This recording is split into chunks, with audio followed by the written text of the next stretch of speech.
وأقيموا الوزن بالقسط ولا تخسروا الميزان والأرض وضعها للأنام فيها فاكهة والنخل ذات الأكمام والحب ذو العصف والريحان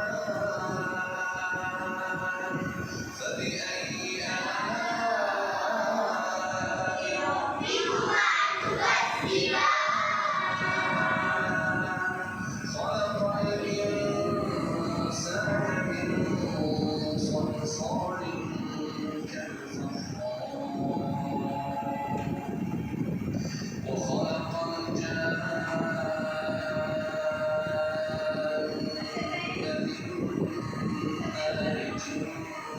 من نار